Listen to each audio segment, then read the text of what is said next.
Hello everyone, this is Varsha. Welcome to Victory Education English grammar, जो कि है सभी क्लासेस के स्टूडेंट्स के लिए। एंड अभी तक हमने पढ़ा था फंडामेंटल्स में हमने देखे थे सब्जेक्ट क्या होता है, ऑब्जेक्ट क्या होता है, सेंटेंस क्या होते हैं, एंड पार्ट ऑफ स्पीच में हमने देखे थे। टोटल 8 ऑफ पार्ट स्पीच हमने इससे प्रीवियस वीडियोस में देखे थे। हमने अपना फंडामेंटल कंप्लीट कर लिया था। उसी से रिलेटेड कुछ एक्सरसाइज है जो आज के वीडियो में हम करने वाले हैं, जिनमें कि हम पहचानेंगे कि शब्द नाउन है, प्रोनाउन है, एडजेक्टिव है, वर्ब है, एडवर्ब है, प्रीपोजिशन है, कंजंक्शन है या फिर इंटरजेक्शन है। तो इन सारे पार्ट ऑफ स्पीच को आज हम पहचाना सीख तो हमने लिया है, उन्हीं की प्रैक्टिस हम आज की वीडियो में करने वाले हैं। सो आज की वीडियो का हमारा फर्स्ट क्वेश्चन है, today's first question is today she is the happiest woman in the entire universe. क्या है? Today she is the happiest woman in the entire universe. अब देखो यहाँ पर वुमेन क्या है, वुमेन क्या है, यहाँ पर नाउन है। वुमेन हमें पता है यहाँ पर क्या है, नाउन। वुमेन नाउन है। नाउन को क्वालिफाई करने वाला शब्द कौन होता है? एडजेक्टिव होता है। तो हैप्पीएस्ट क्या हो जाएगा? एडजेक्टिव होगा। शी क्या है? शी हमारा प्रोनाउन है। शी हमारा प्रोनाउन है। इज हमारी वर्ब है। द आर्टिकल है। इन प्रपोजिशन है और इसके बाद ऑब्जेक्ट गिवन है। ऑब्जेक्ट ही हमारा होता है नाउन या प्रोनाउन। किस तरह से ये किया है तो आप फंडामेंटल्स की जो प्लेलिस्ट पड़ी हुई है हमारे चैनल विक्ट्री एजुकेशन पर, वहां जाकर पहले आप पूरा फंडामेंटल समझिए, पार्ट ऑफ स्पीच कौन कौन से होते हैं, किस तरह से पहचानते हैं, देन आपको ये क्वेश्चन और अच्छे से क्लियर होंगे। क्लियर? सेकेंड हमारा क्वेश्चन देखते हैं। रश्मि है सेवरल रिनाउंड फ्रेंड्स। रश्मि क्या है? हमारा सब्जेक्ट। सब्जेक्ट ही हमारा नाउन होता है या प्रोनाउन होता है। हैज क्या है? हमारी वर्ब। अब मैंने वर्ब से क्वेश्चन पूछा, Rashmi has what. Rashmi has what. तो देखो हमने पढ़ा था वर्ब से क्वेश्चन पूछने पर अगर हमें रिप्लाई मिले व्हाट, हु या हुम का, रिप्लाई मिले हमें व्हाट, हु या हुम का, तो वो शब्द हमारा क्या होता है? वो शब्द हमारा ऑब्जेक्ट होता है। और ऑब्जेक्ट ही क्या होता है? या तो नाउन होता है या फिर प्रोनाउन होता है। अब ये प्रोनाउन तो है नहीं, तो ये क्या हो जाएगा फ्रेंड्स? हमारा नाउन हो जाएगा। Clear? Now move on the question number third. Question number third क्या है? Select the most like dress for the party. देखो मतलब जो भी आपको सबसे ज्यादा पसंद है ड्रेस, उसी को क्या करना है? सेलेक्ट करना है। तो यहाँ पर कोई एक्शन हो रहा है, तो एक्शन क्या होता है? अगर हम कोई एक्शन करते हैं तो वो क्या कहलाती है? हमारी वर्ब कहलाती है। हमने पढ़ा था वर्ब दो तरह की होती है। First one is action and second one is stative verb. कौन सी होती है? Stative verb. जिसमें कुछ एक्शन परफॉर्म होता है वो एक्शन वर्ब होती है, और जहाँ पर कुछ एक्शन नहीं होता, बैठे बैठे ही सारे काम हो जाते हैं, वो होती है हमारी स्टेटिव वर्ब। जैसे सी करना, हियर करना, इन सब में कोई एक्शन नहीं करना आपको, बैठे बैठे भी आप सी कर सकते हो, हियर कर सकते हो। तो सेलेक्ट क्या हो जाएगी? हमारी वर्ब हो जाएगी। क्या हो जाएगा? सेलेक्ट वर्ब होगा। क्लियर है इतना? ना क्वेश्चन नंबर 4 पर मूव करते हैं। क्वेश्चन नंबर 4 क्या है? Neena is the creative student in the classroom. Neena is the creative student in the classroom. अब देखो क्लासरूम हमारा क्या होगा? ऑब्जेक्ट होगा। इन क्या होगा फिर? प्रीपोजिशन। प्रीपोजिशन के बाद हमेशा ऑब्जेक्ट आता है, चाहे दुनिया इधर से उधर हो जाए, प्रीपोजिशन के बाद ऑब्जेक्ट ऐसा नहीं है, नहीं आएगा। हमेशा प्रीपोजिशन के बाद क्या देखने को मिलेगा? ऑब्जेक्ट। और अगर उस प्रपोजिशन के बाद ऑब्जेक्ट नहीं है तो वो प्रपोजिशन नहीं होगा, वो कुछ दूसरा पार्ट ऑफ स्पीच हो सकता है। क्लियर? नाउ तो ये क्या होगा? इन प्रपोजिशन होगा। क्वेश्चन नंबर 5 देखते हैं। I sports bike goes fast. I sports bike goes how. मैंने वर्ब से क्वेश्चन पूछा हाउ, तो हाउ का रिप्लाई मिला मुझे फास्ट। तो वर्ब से क्वेश्चन पूछने पर अगर हाउ का रिप्लाई मिलता है तो वो क्या होता है? एडवर्ब। क्या होता है? एडवर्ब। देखो when, where, how and why, इन सब का रिप्लाई अगर वर्ब से क्वेश्चन पूछने पर मिलता है तो वो क्या कहलाता है? हमारा एडवर्ब कहलाता है। तो ये हमारा फास्ट क्या हो जाएगा? यहाँ पर एडवर्ब होगा। क्लियर है सभी को? Now move on the question number 6। Question number 6 है Sanjay was foaming in anger but never said a single word। देखो Sanjay was foaming in anger but अब मैं यहाँ पर लिख सकती हूँ but he never said a single word, तो तब भी क्या होगा, हमारा सेंटेंस एकदम करेक्ट होगा, but he never said, but he never said. तो देखो यहाँ पर एक सेंटेंस है, सब्जेक्ट वर्ब गिवन है, सब्जेक्ट एंड वर्ब गिवन है, एंड सेकंड में भी सब्जेक्ट एंड वर्ब गिवन है। तो यहाँ पर ये देखो, ये जो बट है ये दोनों के लिए है, संजय, यहाँ पर देखो ये जो संजय है यही सब्जेक्ट यहाँ पर भी होगा, इस सेंटेंस के लिए भी सब्जेक्ट कौन है, संजय ही है। तो हम बार बार अलग से ना लिखकर एक बार ही हम उसको काउंट करते हैं, Sanjay was forming in anger but, अब यहाँ पर हम लिख सकते हैं he never said a single word, या फिर अगर हमने ऐसे भी लिखा है never said a single word, तो हमें पता चल रहा है कि ये किसके लिए आया है, संजय के लिए ही आया है। तो यहाँ पर सब्जेक्ट नहीं गिवन है, फिर भी यहाँ पर सब्जेक्ट क्या है हमें मानना है। क्लियर? तो सब्जेक्ट वर्ब गिवन है, सब्जेक्ट वर्ब गिवन है, दो सेम सेंटेंस को कनेक्ट करने वाले शब्द क्या होते हैं, कंजंक्शन होते हैं, तो बट हमारा क्या हो जाएगा, कंजंक्शन हो जाएगा। क्लियर? नाउ क्वेश्चन नंबर 7 देखते हैं। क्वेश्चन नंबर 7 क्या है, There seems to be a cat under the table. There seems to be a cat under the table. Under the table. Table क्या है, ऑब्जेक्ट, it means noun. अब देखो अगर बाद में हमें ऑब्जेक्ट या नाउन मिला है तो वो शब्द क्या होगा, प्रीपोजिशन होगा, तो अंडर क्या हुआ, हमारा प्रीपोजिशन हुआ। क्लियर?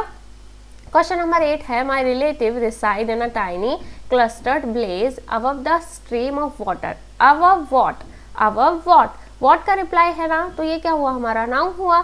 अगर हमें अबव के बाद नाउन मिला है तो ये शब्द क्या हो जाएगा, हमारा प्रीपोजिशन हो जाएगा, ये शब्द हमारा क्या होगा, प्रीपोजिशन होगा।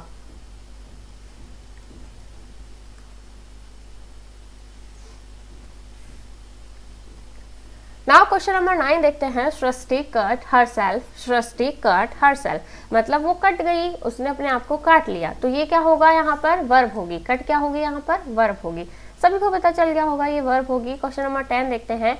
मनन was angry, Manan was angry. अब मनन की विशेषता बताई है, मनन कैसा है, एंग्री। तो अगर नाउन को क्वालिफाई कोई शब्द करता है तो वो क्या होता है, एडजेक्टिव होता है।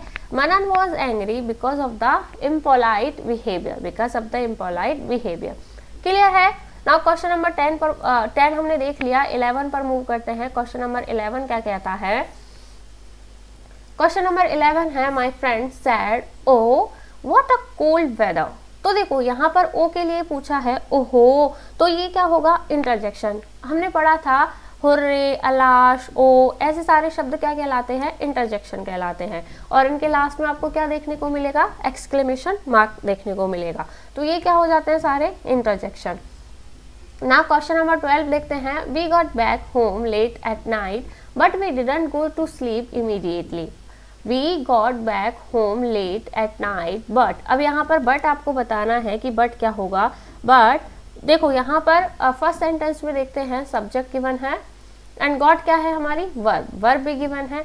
यहाँ पर भी देखो बी सब्जेक्ट है एंड दिस इज वर्ब, तो सब्जेक्ट वर्ब दो सेंटेंस को कनेक्ट किया है, तो दो सेंटेंस को कनेक्ट करने वाला शब्द क्या होता है, कंजंक्शन होता है, तो बट क्या हो जाएगा, हमारा कंजंक्शन होगा। नाउ क्वेश्चन नंबर 13 है, if we finish our work quickly, if we finish our work how, if we finish what our work and how, what का रिप्लाई दिया तो नाउन मिला, एंड हाउ का रिप्लाई देंगे तो क्या मिलेगा, क्या मिलेगा, एडवर्ब मिलेगा। वैसे भी ज्यादातर एडवर्ब के एंड में क्या लगा होता है, ly, तो क्विकली क्या हो जाएगा, एडवर्ब हो जाएगा। वैसे भी हमें किसका रिप्लाई दे रहा है, हाउ का, तो क्विकली होगा हमारा एडवर्ब। नाउ क्वेश्चन नंबर 14 देखते हैं। क्वेश्चन नंबर 14 क्या है, on Saturday I work from home, on Saturday I work from 9 to 5, on Saturday I work from 9 to 5। यहाँ पर आपको पार्ट ऑफ स्पीच बताना है वर्क का, किसका बताना है, वर्क का। तो देखो वर्क, आई वर्क, आई का क्या है, आई हमारा सब्जेक्ट है, तो ये क्या होगा, हमारा वर्ब होगा, I work from 9 to 5। From क्या है, फ्रॉम क्या है, प्रीपोजिशन होगा, प्रीपोजिशन के बाद गिवन है 9 to 5, तो ये क्या हो जाएगा, हमारा ऑब्जेक्ट हो जाएगा, तो वर्क क्या है, हमारी वर्ब होगी। क्लियर? 15 देखते हैं। My son wants to go to a university in London. यहाँ पर आपको पार्ट ऑफ स्पीच बताना है यूनिवर्सिटी। तो देखो आ क्या है, आ क्या है, आर्टिकल है, आर्टिकल के बाद हमने पढ़ा था क्या आता है, नाउन आता है, तो यूनिवर्सिटी क्या हो जाएगा, हमारा नाउन हो जाएगा। यूनिवर्सिटी क्या होगा हमारा, नाउन होगा। क्वेश्चन नंबर 16 देखते हैं। I am sure I have met your grandmother before. I am sure I have met. तो देखो यहाँ पर आपको मेट का बताना है। देखो ये हैव है, हमें पता है हैज, हैव, हैड, इनके बाद हमेशा क्या आता है, वर्ब का थर्ड फॉर्म आता है। तो ये क्या हो जाएगा हमारा, वर्ब हो जाएगा। क्या होगा, वर्ब होगा। 17 देखते हैं। Well I don't think I will be home before 6। Well I don't think I will be home before 6। Well का पार्ट ऑफ स्पीच बताना है। आप सब मुझे कमेंट करके बताओ कि इसका पार्ट ऑफ स्पीच क्या होगा। देखो इसका पार्ट ऑफ स्पीच होगा इंटरजेक्शन। क्यों होगा इंटरजेक्शन, देखो आप कोई भी स्टेटमेंट देने के लिए या कुछ बताने के लिए, जैसे इसका यहाँ पर अगर हम हिंदी मीनिंग करें, खैर आई डोंट थिंक, मतलब मुझे नहीं लगता कि मैं 6 बजे से पहले घर पहुँच पाऊंगा। तो ये क्या हुआ, यहाँ पर इंटरजेक्शन हुआ। देखो प्रीपोजिशन होता तो प्रीपोजिशन के बाद क्या आता, ऑब्जेक्ट आता। प्रोनाउन ये है नहीं तो क्या होगा, इंटरजेक्शन होगा। क्लियर है। नाउ क्वेश्चन नंबर 17 हम देख चुके हैं। क्वेश्चन नंबर 18 देखते हैं, then 19 and then last 20। clear। Andy knocked on the door but nobody answered। इसमें हमें पार्ट ऑफ स्पीच किसका बताना है, इसमें हमें पार्ट ऑफ स्पीच बताना है बट का। किसका बताना है, बट का। एंडी नॉक्ड, एंडी क्या है हमारा सब्जेक्ट, नॉक क्या है हमारी वर्ब, बट नोबडी, नोबडी भी क्या होगा हमारा सब्जेक्ट, आंसवर्ड क्या होगा हमारा वर्ब। दो सेंटेंस को कनेक्ट किया है तो बट क्या हो जाएगा, कंजंक्शन होगा। क्वेश्चन नंबर 19 देखते हैं। After the meeting let's go out for a coffee. After the meeting let's go out for a coffee. After का बताना है, आफ्टर व्हाट, आफ्टर व्हाट। तो मीटिंग क्या है हमारा, ऑब्जेक्ट है, तो इससे पहले क्या आएगा हमारा, प्रीपोजिशन। क्या होगा ये, preposition. Clear. Now question number 20 देखते हैं and this is the last question of today's video. इसके बाद एक और वीडियो देखेंगे, उसमें भी हम फंडामेंटल्स के क्वेश्चंस की कुछ प्रैक्टिस करेंगे। देन उसके बाद हम अपना नया टॉपिक जो कि है वर्ब, वो स्टार्ट करने वाले हैं। आई होप आपको वीडियोस पसंद आ रहे होंगे। क्वेश्चन नंबर 20 देखते हैं। I left my keys under the kitchen table. Under का पार्ट ऑफ स्पीच बताना है, अंडर वॉट, अंडर वॉट। तो व्हाट का आंसर मिला, ऑब्जेक्ट है किचन, तो इससे पहले क्या आता है, प्रीपोजिशन आता है। क्लियर। तो ये क्या हो जाएगा हमारा, प्रीपोजिशन। यहाँ पर लिख लीजिएगा प्रीपोजिशन। क्लियर। अब देखो हमने 20 क्वेश्चंस किए हैं, 20 क्वेश्चंस हमने किए हैं। तो इसी तरह के कुछ और क्वेश्चंस आप गूगल से निकाल के भी प्रैक्टिस कर सकते हैं। तभी आपको पता चलेगा कि आपको फंडामेंटल्स कितना समझ आया है, आप कितना उसमें अच्छा कर रहे हैं या नहीं कर रहे हैं। फिर भी आपको कोई दिक्कत होती है तो आप वीडियोस को 2 से 3 टाइम देखिएगा। और फिर भी अगर कोई दिक्कत होती है तो आप एक नोट बना लीजिए, वहाँ पर जो चीज़ आपको प्रॉब्लम कर रही है उसे आप नोट डाउन कर लीजिए। बट आई होप कि आपको फंडामेंटल अच्छे से क्लियर हो गया होगा। वीडियो पसंद आया होगा। वीडियो पसंद आया हो तो वीडियो को लाइक, और चैनल पर नए हैं तो चैनल को सब्सक्राइब और अपने फ्रेंड्स के साथ शेयर करना ना भूलें। Till then thank you, bye bye.